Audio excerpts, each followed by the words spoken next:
Hello दोस्तों, मैं LC Sharma academy YouTube channel पर आपका स्वागत करता हूं। तो दोस्तों, आज के इस वीडियो में हम active voice and passive voice के बारे में पढ़ेंगे। Active voice and passive voice को हम कई पार्ट्स में पढ़ेंगे ताकि वीडियोस ज़्यादा बड़ी ना हो जाएं। तो चलिए दोस्तों, वीडियो को शुरू करते हैं।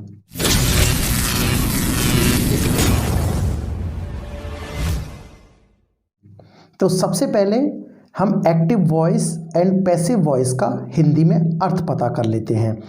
तो एक्टिव वॉइस को हम हिंदी में क्या कहते हैं? एक्टिव को हम हिंदी में कहते हैं कर्ता।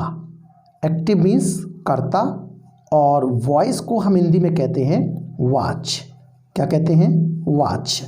और पैसिव को हम हिंदी में कहते हैं कर्म, और वॉइस को हिंदी में कहा जाता है वाच। क्लियर दोस्तों? एक्टिव को कर्ता, वॉइस को वाच, पैसिव को कर्म और वॉइस को वाच।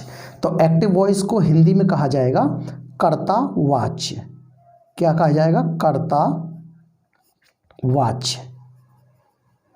कर्ता वाच भी आप कह सकते हैं, आप इसे कर्तवाच्य भी कह सकते हैं, कर्तवाच्य। क्लियर दोस्तों? और पैसिव वॉइस को हम हिंदी में कहेंगे कर्मवाच। क्या कहेंगे? कर्मवाच। क्लियर? अब हम थोड़ा सा एक्टिव वॉइस और पैसिव वॉइस के बारे में पढ़ लेते हैं। अंग्रेजी में अनुवाद। अंग्रेजी में अनुवाद, अंग्रेजी में अनुवाद कर्ता प्लस क्रिया प्लस कर्म, यानी कर्ता को हम कहते हैं सब्जेक्ट प्लस वर्ब और प्लस ऑब्जेक्ट। इस क्रम में किया जाता है। इस क्रम में किया जाता है। क्लियर दोस्तों? अंग्रेजी में जब हम किसी भी वाक्य का अनुवाद करते हैं तो उस वाक्य का अनुवाद इस सीक्वेंस में किया जाता है। क्या सीक्वेंस होता है? सबसे पहले हम कर्ता लेते हैं, फिर हम क्रिया और फिर कर्म। कर्ता को इंग्लिश में सब्जेक्ट, क्रिया को इंग्लिश में वर्ब और कर्म को इंग्लिश में ऑब्जेक्ट कहते हैं। तो अनुवाद अंग्रेजी में इस क्रम में किया जाता है। तो इस प्रकार से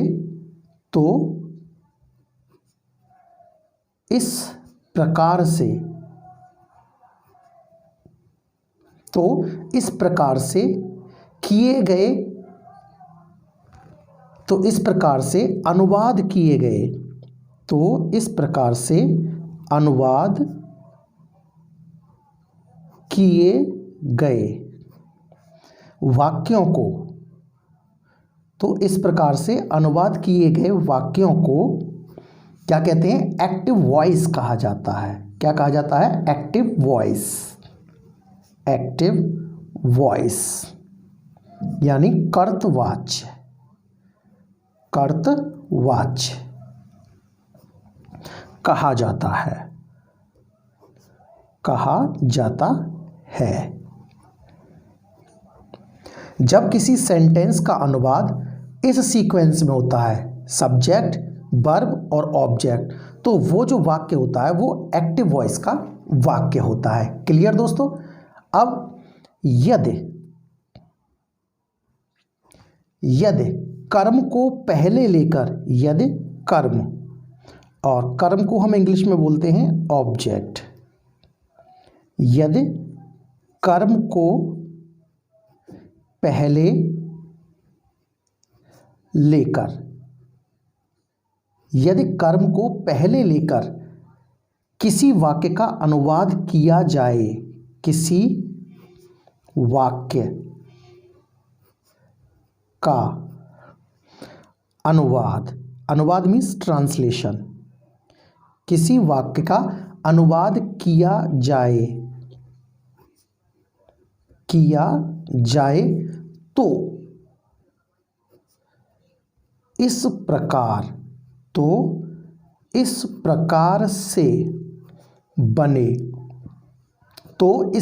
से बने वाक्य को पैसिव वॉइस यानी कर्मवाच्य, पैसिव वॉइस यानी कर्मवाच्य कहा जाता है।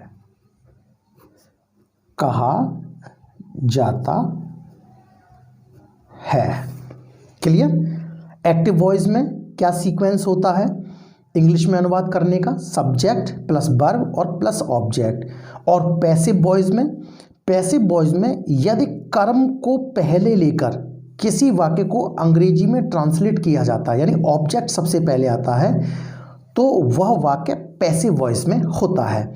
अब हम एग्जाम्पल के थ्रू इन बातों को समझते हैं। तो फॉर एग्जाम्पल जैसे उसने एक पत्र लिखा,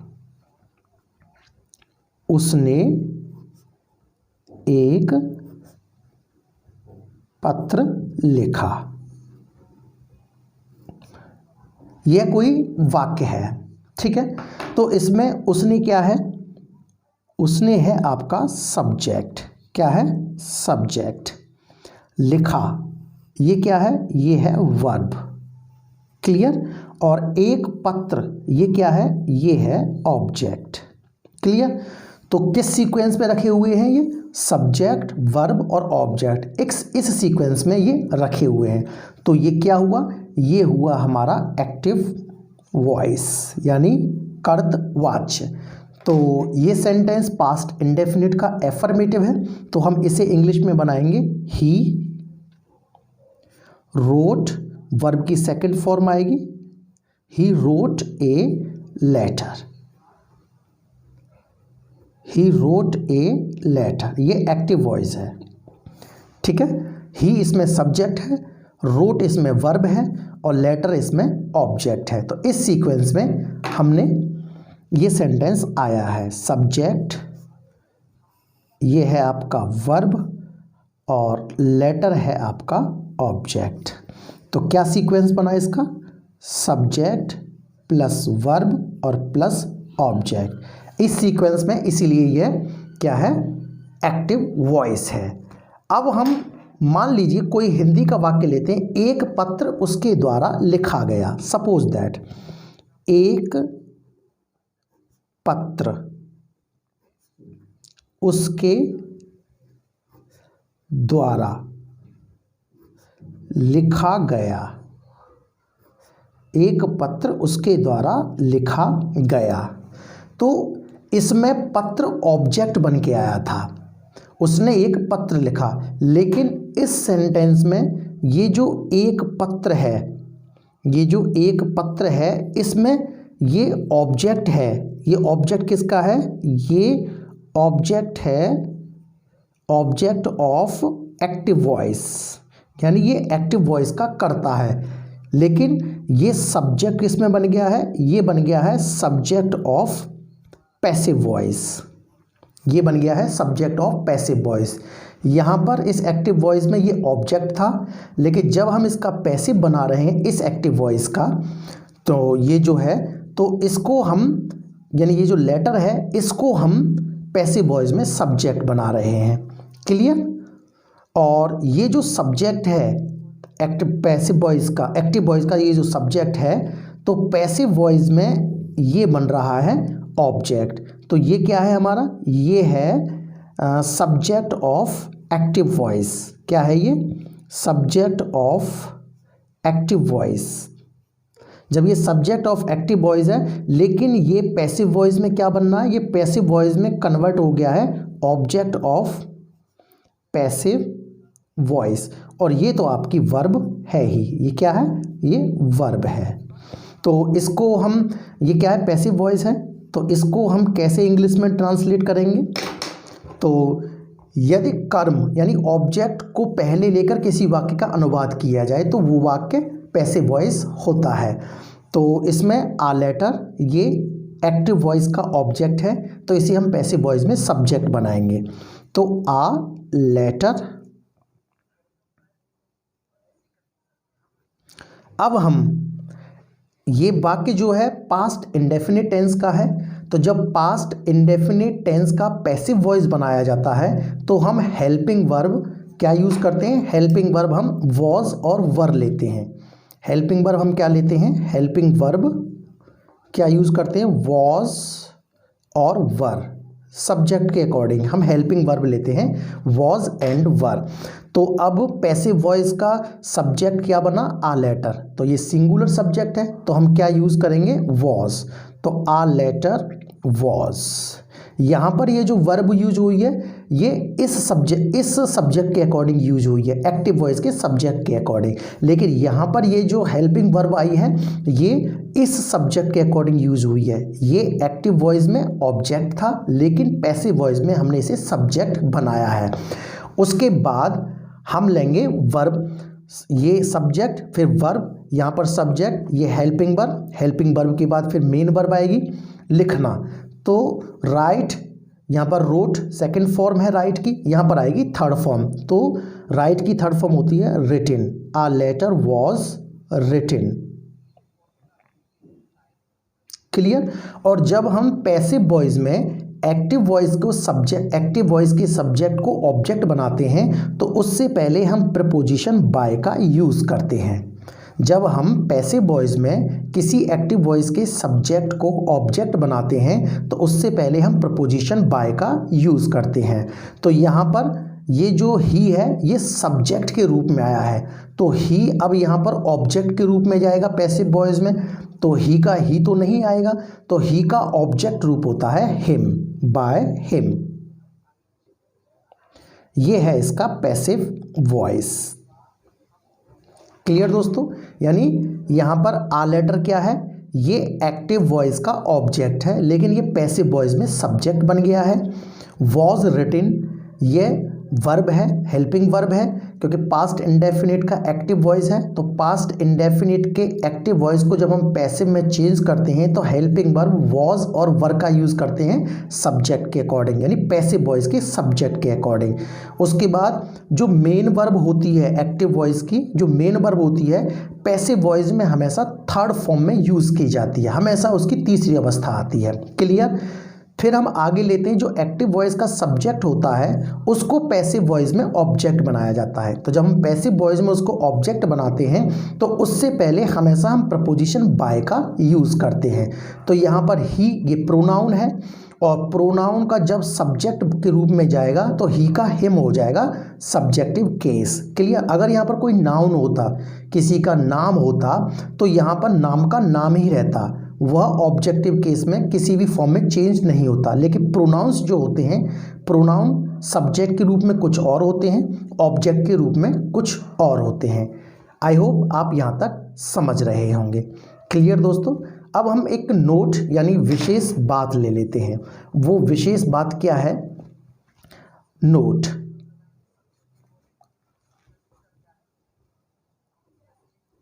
नोट और नोट का मतलब होता है विशेष बात।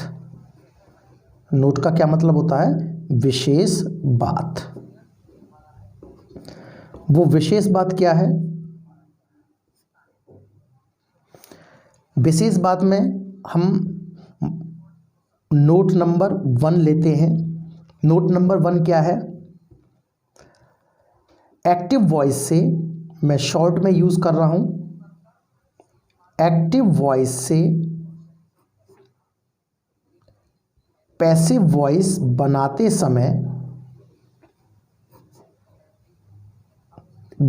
समय एक्टिव वॉइस के सब्जेक्ट यानी कर्ता, सब्जेक्ट को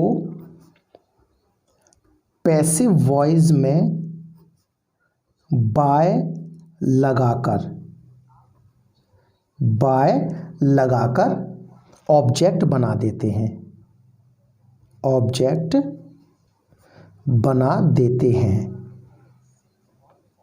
बनाते हैं या बना देते हैं, बनाते हैं। क्लियर। अब हम लेते हैं दोस्तों दूसरी विशेष बात, एक्टिव वॉइस से पैसिव वॉइस बनाते समय, एक्टिव वॉइस से पैसिव वॉइस बनाते समय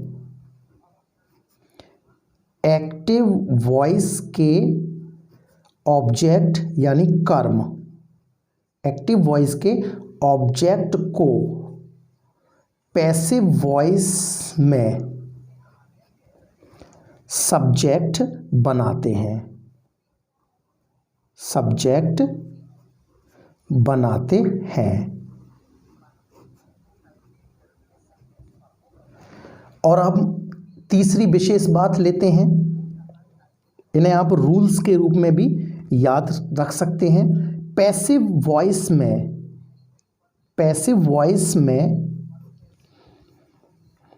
हेल्पिंग वर्ब यानी सहायक क्रिया, हेल्पिंग वर्ब यानी सहायक क्रिया एक्टिव वॉइस के टेंस यानी काल के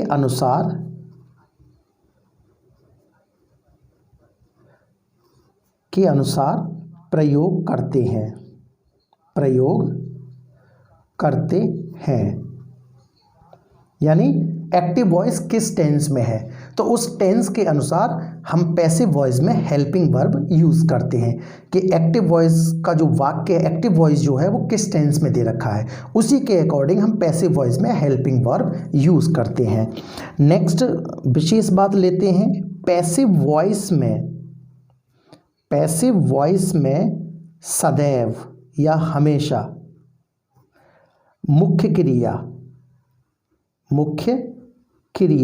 और मुख्य क्रिया को हम इंग्लिश में बोलते हैं मेन वर्ब की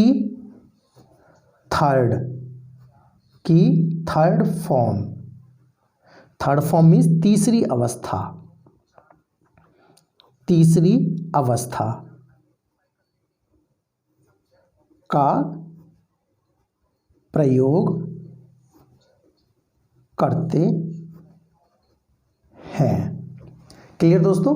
पैसिव वॉइस में जो मेन वर्ब होती है यानी जो मुख्य क्रिया होती है, उसमें मुख्य क्रिया हमेशा थर्ड फॉर्म में यूज होती है, जैसा कि इस सेंटेंस में यूज हुई है रिटन। और एक्टिव वॉइस में ये जो एक्टिव वॉइस था ये पास्ट इंडेफिनिट का था, तो जब पास्ट इंडेफिनिट का पैसिव बनाते हैं तो हेल्पिंग वर्ब क्या यूज होती है, वॉज वर्ब यूज होती है, वर्ब की थर्ड फॉर्म। क्लियर दोस्तों। अब हम नेक्स्ट पॉइंट लेते हैं इसी में, जो कि काफ़ी इम्पोर्टेंट पॉइंट है। एक्टिव वॉइस से पैसिव वॉइस बनाते समय यह ध्यान अवश्य रखा जाता है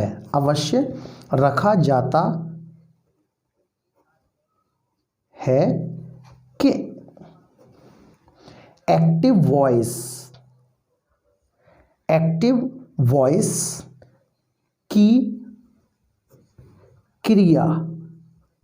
वॉइस की क्रिया यानी वर्ब ट्रांजिटिव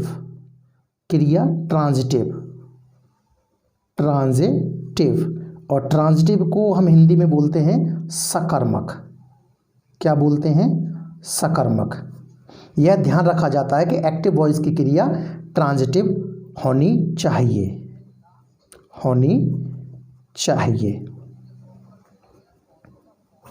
क्लियर दोस्तों।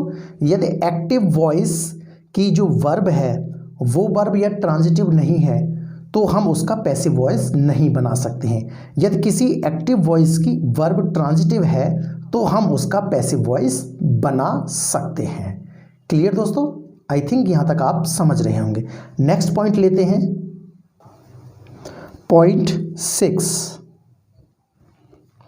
यदि किसी एक्टिव वॉइस की वर्ब यानी क्रिया इंट्रांजिटिव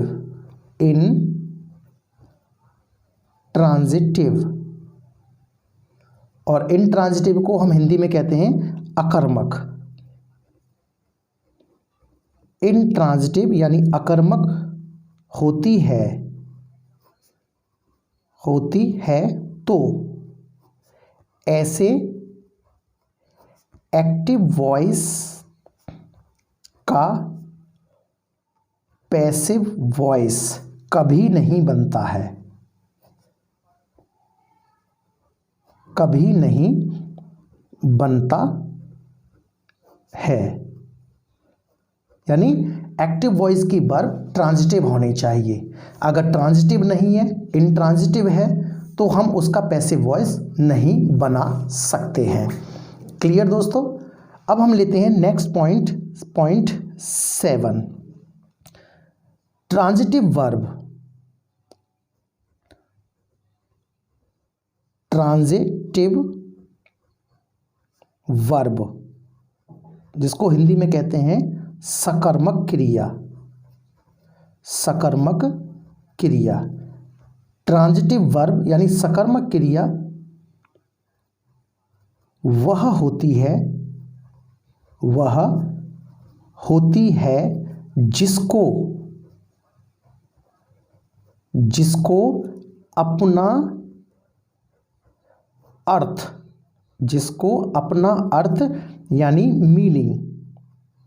जिसको अपना अर्थ यानी मीनिंग पूरा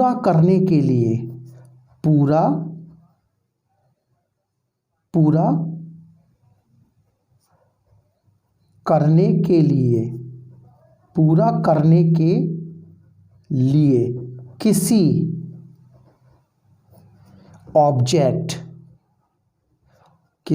ऑब्जेक्ट यानी कर्म की ज़रूरत या आवश्यकता होती है तो वो वर्ब ट्रांजिटिव वर्ब होती है। तो ट्रांजिटिव वर्ब क्या होती है? ट्रांजिटिव वर्ब वह होती है जिसको अपना अर्थ यानी मीनिंग पूरा करने के लिए किसी ऑब्जेक्ट यानी कर्म की ज़रूरत पड़ती है। तो जैसे फॉर एग्जाम्पल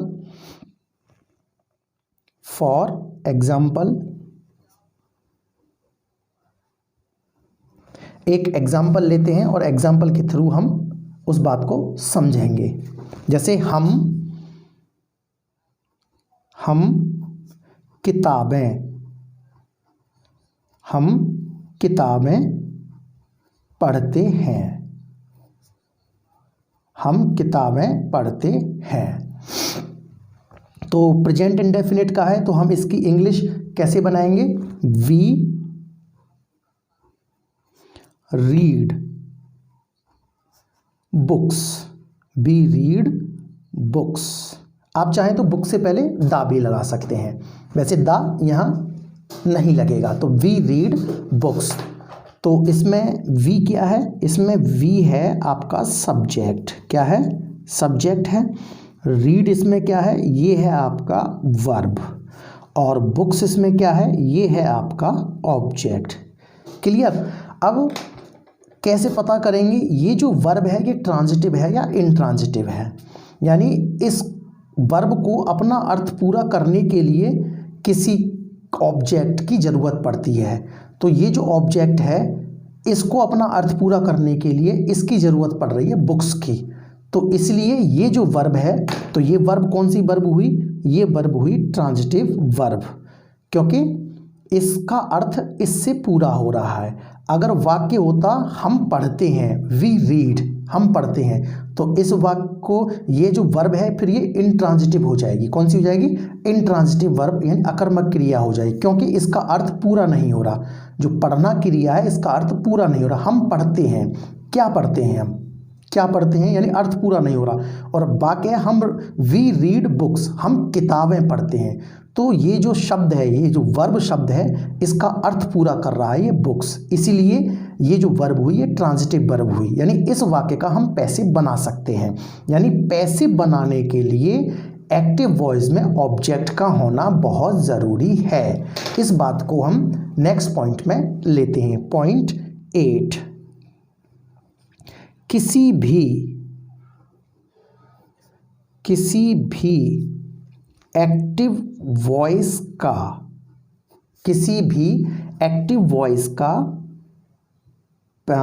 पैसिव वॉइस, चलो फुल फॉर्म में लिख देता हूं मैं, किसी भी एक्टिव वॉइस का पैसिव वॉइस बनाने के लिए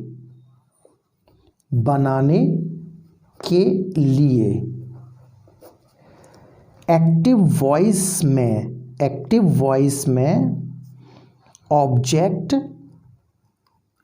वॉइस में ऑब्जेक्ट यानी कर्म का होना आवश्यक है। कर्म का होना आवश्यक है। क्लियर?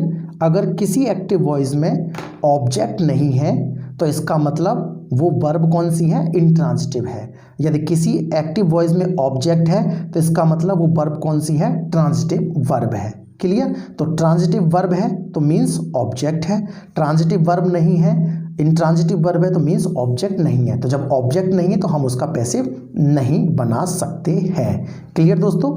अब हम लेते हैं नेक्स्ट पॉइंट। नेक्स्ट पॉइंट मान लीजिए या रूल ले लीजिए। तो next point, point 9, passive voice केवल 8 टेंसेस, पैसिव वॉइस केवल 8 टेंसेस यानी कालों, 8 टेंसेस की ही बनाई जाती है,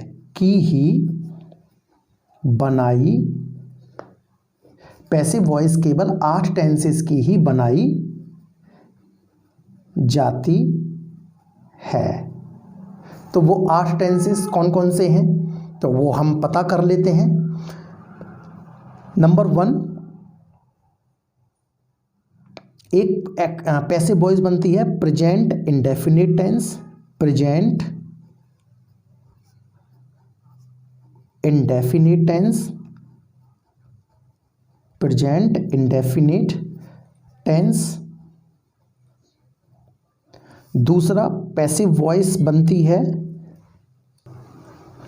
दूसरा टेंस है जिसकी पैसिव वॉइस बनती है present continuous tense, present continuous tense. और तीसरा है जिसकी पैसिव वॉइस बनती है जिस टेंस की, तीसरा है present perfect tense, present perfect tense. Clear? Next जो चौथा टेंस है जिसकी पैसिव वॉइस बनती है वो है past indefinite tense, past indefinite tense, past indefinite tense. और जो पांचवा है जिसकी पैसिव वॉइस बनती है, पांचवा टेंस है past continuous tense, past continuous tense. और छठवां टेंस है जिसकी पैसिव वॉइस बनती है past perfect tense, past perfect tense. और जो सातवां, जो 7th सेंटेंस है, टेंस है जिसकी पैसिव बनती है वो है future indefinite tense, future indefinite tense. और आखिरी है 8वां जिसकी पैसिव वॉइस बनती है वो है future perfect tense, future perfect tense. तो इन 8 टेंसेस की पैसिव वॉइस बनाई जाती है। यदि एक्टिव वॉइस इन टेंसेस का है, कौन कौन से टेंसेस की पैसिव वॉइस बनती है? प्रेजेंट इंडेफिनिट की, प्रेजेंट कॉन्टिन्यूअस की, प्रेजेंट परफेक्ट की, पास्ट इंडेफिनिट की, पास्ट कॉन्टिन्यूअस की, पास्ट परफेक्ट की, फ्यूचर इंडेफिनिट की और फ्यूचर परफेक्ट की। तो अब कौन से ऐसे 4 टेंसेस हैं जिनकी पैसिव वॉइस नहीं बनती है? तो उसे हम ले लेते हैं पॉइंट 10 में। पैसिव वॉइस निम्नलिखित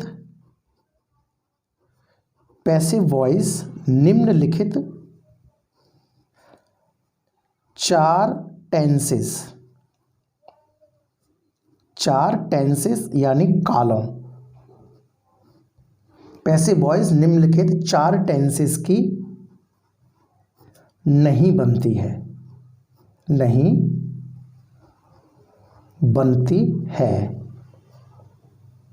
बनती है। तो वो 4 टेंसेस कौन से हैं? पहला है, एक तो प्रेजेंट का है, present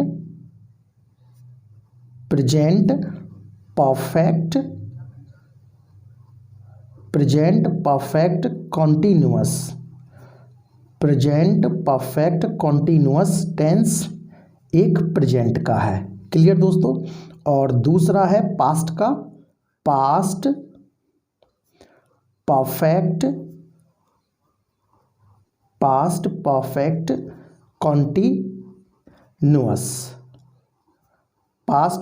continuous tense. Clear? 2 future के हैं। तो तीसरा है फ्यूचर कॉन्टिन्यूअस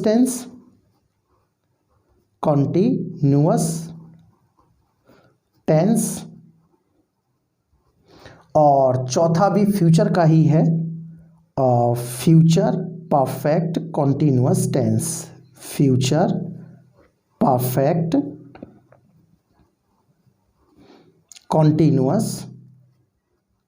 कॉन्टिन्यूअस टेंस। यदि कोई एक्टिव वॉइस इन 4 टेंसेस में से किसी भी टेंस में दिया है, प्रेजेंट परफेक्ट कॉन्टिन्यूअस टेंस में, पास्ट परफेक्ट कॉन्टिन्यूअस टेंस में, फ्यूचर कॉन्टिन्यूअस टेंस में और फ्यूचर परफेक्ट कॉन्टिन्यूअस टेंस में, तो उसकी पैसिव वॉइस नहीं बनती है। यदि कोई एक्टिव वॉइस इन 8 टेंसेस में से किसी भी टेंस में दिया हुआ है तो हम उसकी पैसिव वॉइस बना सकते हैं या उसकी पैसिव वॉइस बनती ही है। तो दोस्तों आज के इस वीडियो में केवल इतना ही। हम इसका नेक्स्ट पार्ट नेक्स्ट वीडियो में लेंगे क्योंकि ये वीडियो ज़्यादा लंबा हो जाएगा, इसलिए दोस्तों हम वीडियो को यहीं पर स्टॉप करते हैं। यदि आपको वीडियो पसंद आया हो तो वीडियो को लाइक करें, शेयर करें और LC Sharma academy YouTube channel को सब्सक्राइब करें। Thank you so much.